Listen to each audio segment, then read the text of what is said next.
एक ऐसा भयंकर समय आएगा कि सत्य तप धर्म ये लोप हो जाएंगे और पाप ही पाप पृथ्वी पर छा जाएगा। वो तो आजकल सर देख रहे हैं, 12 साल की नानी बन चुकी हैं, माँ बन चुकी हैं। तो कलयुग प्रत्यक्ष है, सुनने की आवश्यकता ही नहीं। बोले क्या खाता है, क्या हम कुछ नहीं खाते भैया, मैं तो शमशान में रहता है, जो फूकने आता है चावल लेके आता है वही बनाते हैं, वहीं पे खा लेते हैं सो। तो इसलिए देखो सन्यास बनना कोई खिलौना नहीं है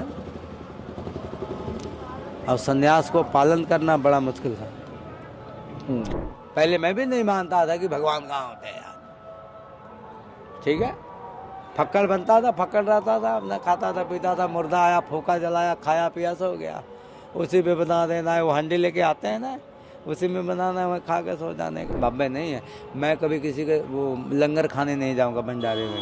अच्छा, कोई चाहे लाख रुपया दे दे, मैं नहीं जाता।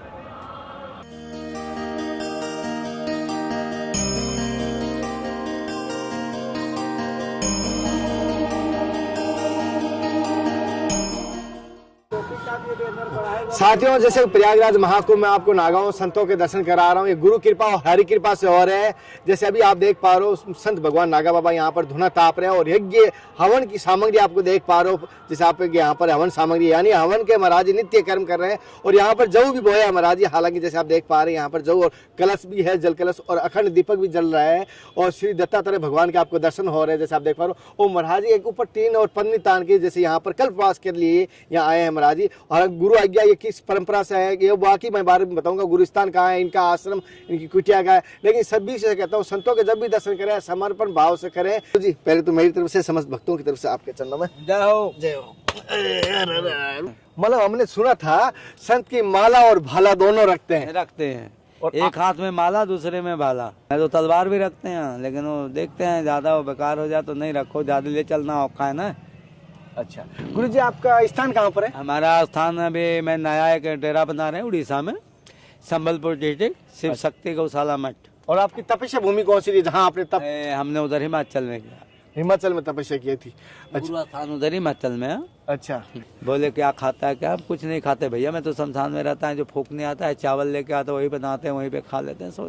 गुरु जी जैसे शमशान में विराजते हैं, जो शमशान में जो चावल जो होता है पिंड में जो भी उनके देते हैं, लेके आते हैं ना लोग। हाँ, लेके आते हैं अर्थी के साथ में तो वही चावल बना के खा पी के सो जाते थे। तो ऐसा नहीं लगा आपको भूत प्रेत का? कुछ नहीं है रे भाई, मन में भूत है ना, मन से बाहर निकाल दो साला कोई भूत ही नहीं दिखेगा। क्या बात, मन कमजोर होए, कहता है देखो सबसे शरीर के अंदर में क्या चीज है, परमात्मा को पहचानना है ना। यहाँ 3 बात करते हैं। अच्छा, ठीक है, मन, बुद्धि और ज्ञान। अच्छा, ये तीनों को सम्मिलित रहना चाहिए। अगर जो कोई इसमें से एक इधर उधर हो जाएगा तो मन भटक जाएगा, याद रखना। अच्छा, ये तीनों साथ साथ में है, तुमको कभी भटकने नहीं देगा, संचालन करता रहता है जी। एक होगा तभी दूसरा काम करेगा, एक होगा तभी दूसरा काम करेगा। ठीक है, और अगर जो दूसरा नहीं होगा तो तीसरा काम नहीं करेगा। सही है, ठीक है ना।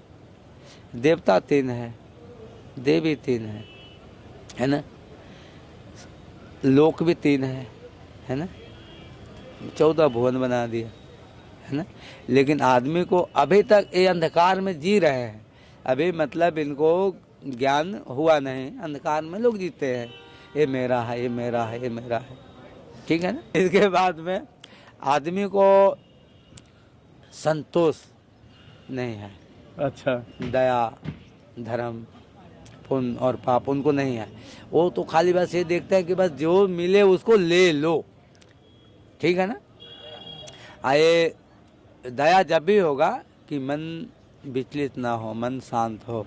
गुरुजी जैसे एक चीज आपने सही बात कही है, मन कभी भरता नहीं है, एक पेट का कभी भरता नहीं, जीवन में मर जाएंगे ये 2 चीज भरती नहीं है। क्योंकि वो अगर जो भर जाता ना, वो चींटी, आप जानते हो चींटी, वो कोई एक औरत थी नारी, वो शराब दिया था कोई राजा ने, तो चाची ने उसका हिस्सा बोला कि हम भूखा रह सकता हूँ इतना दिन, उसका शरीर पेट कटा हुआ रहता है ना, क्यों, वो बोला हम अन्न नहीं खा सकते इतना दिन तक, इसीलिए चांटी का शरीर ऐसे गिरा रहता है। अच्छा, नहीं, चांटी बहुत अन्न खाती थी। अच्छा, पहले बहुत खाती, अब क्योंकि उसको कोई देवी का वो अपने पे ले लिया ना कि तुम क्यों भूखा रहेगी, हम रह लेंगे। अच्छा, वो अपनी पेट बांध ली। अच्छा, वो चांटी का पेट नहीं पीछे वो गांठ लिया हुआ ठीक है। तो इस तरीका मनुष्य है। मनुष्य को तो घर में अपने परिवार के संग में ऐसे रहना चाहिए। ऐसे लड़ो झगड़ो, लड़ना झगड़ना कोई बुरी बात नहीं है, क्योंकि भोजन हजम करना है ना, है। लड़ोगे झगड़ो नहीं, काम धंधा करोगे नहीं तो हजम कैसे होगा। तो इसके लिए भैया लड़ो झगड़ो, लेकिन शाम को फिर सारे इकट्ठे हो जाओ ना। जब तुम 5 भाई नहीं सारे घर में सुध से रह सकते हो तो तुम गांव पड़ोस को क्या संग में रखोगे। अच्छा, पहले हमको बताओ। कहते हैं अगर जो तुम्हारा अगर जो घर फूट गया तो गांव वाले लूट ले जाएंगे, ठीक है। और अगर जो गांव फूट गया तो सारे जवार वाले लूट ले जाएंगे। अच्छा। गुरुजी जैसे आप बच्चापन से संत बने या गृहस्थी का पालन किया था? नहीं नहीं नहीं, मैं 1980 से बाबा बनिया। क्या उम्र थी उस समय? उस टाइम में भी 22 साल होगा। कि बच्चापन के संत है, बाल संत है। गुरुजी जैसे 20-21 साल में संत बन गए, क्या कारण हुआ? क्या शादी नहीं हुई थी या शादी करने की कोशिश नहीं की? नहीं यार, वैसा दिमाग ऐसे घूमता रहता था। मैंने घर में कभी काम नहीं किया। क्या बात करें, कोई काम नहीं करते थे? और थोड़ा लफंदर पाना था, थोड़ा कर लेता था। लड़ाई झगड़ा ज़्यादा है ना, थोड़ा मैं वो जूड़ा कराटे वाले सीखता था ना, कुश्ती वुश्ती, तो खोपड़ी और चेंज रहता था। कुश्ती वाले थे? कुश्ती करते थे? कुश्ती, कबड्डी, चिक्की खूब खेले। खिंचा था नहीं पाँचों, कितने का हाथ उखाड़ दिया, कितने का पग खींच लिया। तो इसके चक्कर से मेरे घर में रोज 5 गाला कटे लोग। अच्छा, फिर पापा ने मम्मी ने क्या बोला? वो बोले 5 होता है कंजड़ा कितने आ गया, माँ ये जीने नहीं दूंगा किसी को। हमने कहा कोई बात नहीं, तुम अच्छे से जियो यार। और तो बाबा बनने का गुस्से में हुआ? नए नए मैंने पैंट शर्ट आती है ना अपने, क्या कहते हैं, जींस? नहीं नहीं, वो नए नए हम लोग को पहले पैंट आते थे छोटे छोटे यार, वो क्या नेकर बटन वाला। अच्छा, ठीक है। और हमला इस तरह घुमाने के लिए तो कैसे घुमाते गुरुजी? ऐसे घुमा दो, ऐसे घुमा दो, ऐसे निकाल के इधर से निकाल दो। ये जंजीरें लगा है, बगैर जंजीर वाले रखते हैं, लेकिन ये जंजीर कान में लगा के चलते हैं ना, इसलिए अच्छा। बहुत चोखा है। धार भी बहुत किया गुरुजी? हाँ, तो और गाय से थोड़ी रखते हैं। अरे बाप रे बाप। हमारे तलवार में भी वो चोखा धार रहता है। अच्छा, हर एक चीज में चोखा दार रहेगा, खाली त्रिशूल में नहीं होगा। तो इसलिए देखो, सन्यास बनना कोई खिलौना नहीं है, और सन्यास को पालन करना बड़ा मुश्किल था। भीख तो हर एक आदमी मांग लेता है, लेकिन सन्यास नहीं बन सकता। सन्यास नहीं बन सकता। हम लोग को तो गुरुजी बोलते थे, भाई तो भूखा मर जाना कभी। जो जिसको भी आत्मा को विश्वास है, इसको बाक्सस में ठीक ही हो जाएगा, हिनासा ठीक ही हो जाएगा। जो का जो प्रयागराज की भूमि है, हाथ नहीं उठाएंगे? ना ना, मांग नहीं सकते। कभी ऐसा हुआ कि भूखा सोना पड़ा घास फूस खा के? नहीं, ऐसा कभी नहीं होता। ऐसे कभी नर्मदा का परिक्रमा किया तो घास, कभी तो घास पत्ते भी नहीं मिलते वहाँ नर्मदा में। तो अब तो रोड बना दिए, पहले कोई रोड नहीं था, पहले बड़ी मुश्किल था। नर्मदा खंड में परिक्रमा किया मैंने 3 साल 3 महीना 13 दिन। अच्छा, पूरा नियम से किया मतलब? हाँ, वहीं से तो मेरे को प्रकट हुआ, आत्मा जाग गई कि है कुछ। पहले मैं भी नहीं मानता था कि भगवान कहाँ होते हैं यार, ठीक है। फक्कड़ बनता था, फक्कड़ रहता था, अपना खाता था पीता था, मुर्दा आया फूका जलाया, खाया पिया सो गया, उसी पे बना देना है। वो हंडी लेके आते हैं ना, उसी में बनाना है, खा के सो जाने का। आज के समाज को यही कहते हैं कि भैया अच्छा भक्ति करो और अच्छे सुख से जाओ, और डॉक्टर के पास मत जाना सीखो। देखो मेरे को अभी 50 साल हो गया, मैंने अभी अंग्रेजी दवा नहीं खाया है। कितना 82 में एक्सीडेंट हो गया, मेरा पूरा शरीर फ्रैक्चर है। अच्छा, ठीक है, लेकिन उसका कृपा है, एकदम बिल्कुल कंप्लीट हूँ। रात को पट्टा बांध के अभी भी सोता हूँ। अच्छा, और ठंडा ज़्यादा है ना, तो मिर्ची से भी ज़्यादा कड़वा लगता है, वह जलता है। ठीक है, ये देख पूरा शरीर कैसे है, देखो। अरे इतना शरीर डाल गए? अरे भाई मत पूछो, ये पूरा, ये हाथ पाँव सब, ठीक है, ये सब पूरा एकदम खंड खंड है।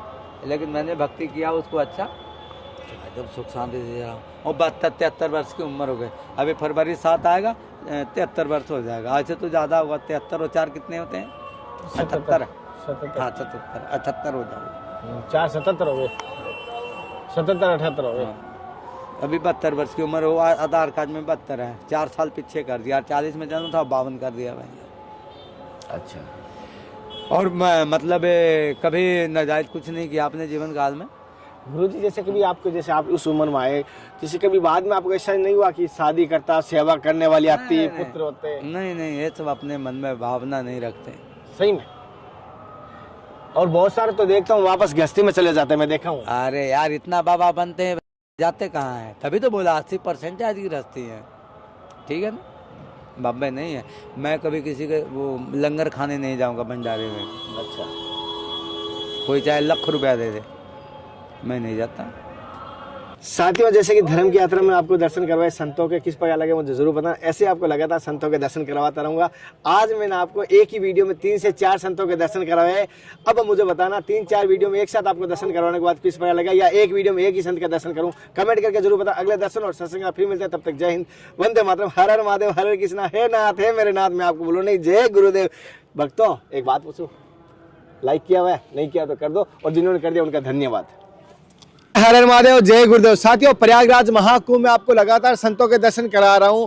अभी जैसे देख पाएंगे, जैसे यहाँ पर महाराज जी पन्नी तान के बैठे हैं और धुना यहाँ आ गए, गाय के गोबर से लिपा गया है। जैसे आप देख पाएंगे अभी गीला है, हालांकि सुबह का समय है। अभी आप जैसे देख पा रहे हो गीला है, हालांकि ऊपर दिखाना इस तरफ कोहरा भी जमा हुआ है बहुत सारा। हालांकि सूरज सर पर है ऊपर, और फिर भी इतना कोहरा है कि ठंड है। और महाराज जी, पहले तो मेरी तरफ से, समझ भक्तों की तरफ से आपको जैसे गुरु जी आप गिरनार से आए? हाँ, गिरनार, गुरु दत्तात्रेय भगवान की भूमि। गुरु जी आप सदा ऐसे दिगंबर रहते हैं या मेले को देखते हुए? नहीं, जो सदा ही रहते हैं भगवती में, अखंड। गुरु जी, ऐसे उगाड़ा रहने से या नंगा रहने से अगर भगवान की प्राप्ति होती तो सबसे पहले पशुओं को होगी? का भगवान देखो हर जगह है, भगवान अपने हृदय में है। और ता देखो किस रूप में भगवान आए, कुछ भरोसा नहीं ना। अच्छा, हाँ, का जो प्रयागराज में जो भगवान की भूमि है, का जो भगवान साक्षात इसी में है। हाँ, इसी के अंदर का, इसी के अंदर डालो सारे कुछ स्वाहा, इसी के अंदर कुछ भी डालो सब स्वाहा। इसी के देवी देवता इसी के अंदर साक्षात है। तो इसी साक्षात देवता क्या क्या समस्या हल कर सकते हैं समाज की, ये बताओ थोड़ा सा। ये जो सारे संकट सारे दूर होंगे, उन्हीं से सारे कुछ हो जाएंगे। आप कर देते हो? हाँ, सब कुछ हो जाएंगे, जो का गुरु कृपा से सारे कुछ हो जाएंगे, इसी में सारे कुछ है। हाँ, का विश्वास होना चाहिए, क्यों? जो भी महाकाल की धुनी है। हाँ, गुरु जी कहना है इस धुने पर जो भी संकट है वो भस्म हो जाएंगे, यहाँ पर सारे संकट दूर हो जाएंगे। हाँ, सारे दूर होते हैं धुनी से। कहाँ जो साक्षी जो देवता है। कहना और कथनी एक है या अलग अलग हो जाएगी गुरु जी? जो का है, जो कितना जो दुख दालू दूर है, इसको जो विश्वास है, और जिसने जो विश्वास कर लिया, मेरा जो दर्द ठीक हो जाए, जो जिसको भी आत्मा को विश्वास है, इसको बाक्सस में ठीक ही हो जाएगा, इनासर ठीक ही हो जाएगा। जो का जो प्रयागराज की भूमि है। हाँ, गुरु जी कहना है अगर कोई भी किसी का दर्द है तो यहाँ से अगर विश्वास के साथ है तो ठीक होके ही जाएगा। ठीक ही हो जाएगा।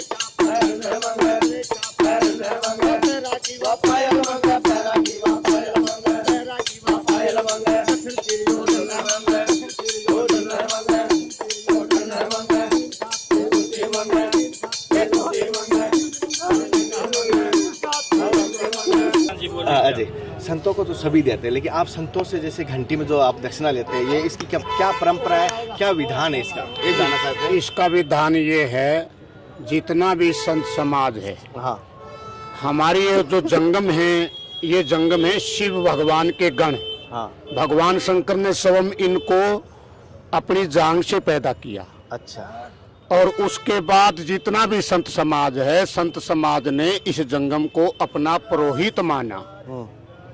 अब पुरोहित नाते होने के जंगम को सब साधु समाज दान देते हैं, और साधु का जो दान है वो जंगम ही खा सकता है और कोई नहीं। मतलब वो पचाने की ताकत आपको दी है महादेव की कृपा से। भगवान शंकर ने हमारे को आशीर्वाद दिया है कि जो जंगम है वही भगवान शिव का दान पचाएगा और भगवान का स्मरण करेगा। इसीलिए संत समाज भी हमारे को शिव रूप ही मानते हैं।